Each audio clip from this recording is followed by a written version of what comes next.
Renungan Harian Sabtu 13 Februari 2021.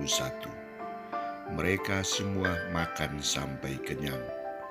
Bacaan pertama diambil dari Kitab Kejadian bab 3 ayat 9 sampai 24 dan bacaan Injil dari Injil Markus bab 8 ayat 1 sampai 10. Saudara-saudariku terkasih, ada pandangan yang mengatakan bahwa kebanyakan orang lebih dahulu memikirkan dirinya daripada memikirkan nasib orang lain. Teman saya pernah dibentak oleh seorang pengemis di Surabaya. Ketika di persimpangan lampu merah, ada seorang pengemis datang dan meminta sesuatu. Saya spontan mengambil uang dan memberikan uang itu kepada pengemis itu. Sedangkan teman saya berkomentar, "Untuk apa memberi kepada pengemis itu?"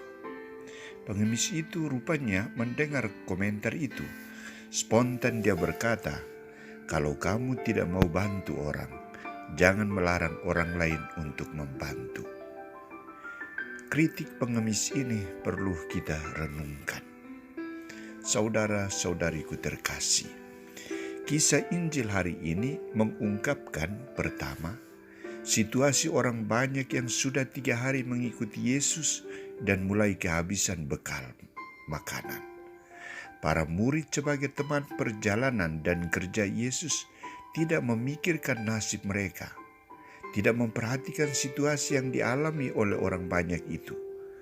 Sedangkan Yesus sungguh-sungguh mampu membaca situasi yang dialami oleh orang banyak itu. Hatiku tergerak oleh belas kasihan kepada orang banyak ini.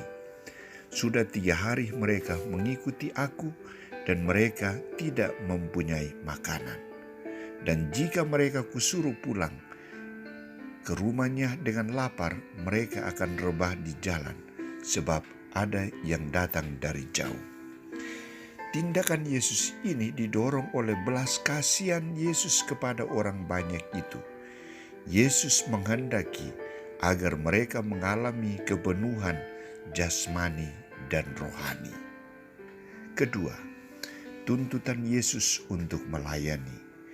Tuntutan Yesus bagi murid-muridnya dalam situasi itu adalah mereka harus melakukan sesuatu untuk membantu orang banyak itu.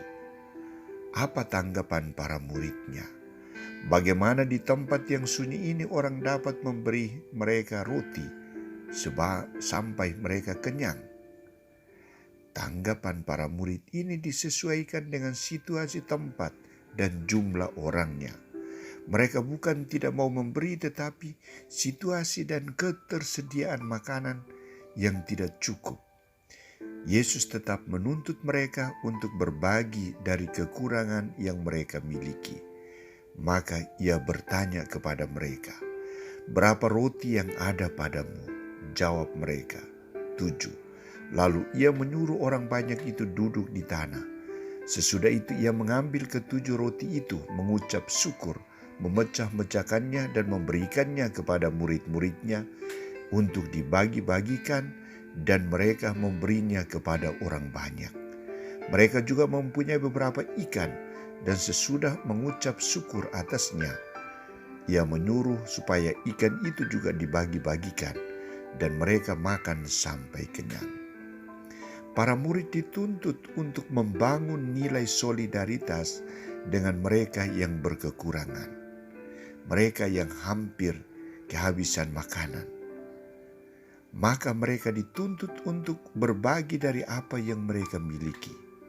Yesus mengajar para muridnya agar tidak tumbuh menjadi pribadi yang egois, tetapi pribadi yang solider, pribadi yang selalu memperhatikan orang lain, teristimewa mereka yang kekurangan, mereka yang sangat membutuhkan. Saudara-saudariku terkasih, situasi COVID-19 dan efek dari COVID-19 menuntut perhatian, gerakan belas kasihan, dan kerelaan untuk berbagi dengan orang yang menderita. Sikap belas kasihan Yesus harus menjadi sikap belas kasihan kita. Tuntutan Yesus untuk memberi harus ditanggapi dengan sikap mau memberi, mau mengungkapkan dengan jujur bahwa yang ada pada kami hanya sekian, bukan sikap protes dan mengelak, hanya protes dan tidak mau berbuat sesuatu. Sejak awal COVID-19, gereja telah mengajak kita untuk memberi perhatian melalui doa, gerakan solidaritas, dan ketaatan kita untuk memberi yang terbaik bagi orang lain dengan sikap hidup mentaati protokol kesehatan COVID-19. Sudahkah kita menanggapi seruan atau ajakan gereja ini? Amin.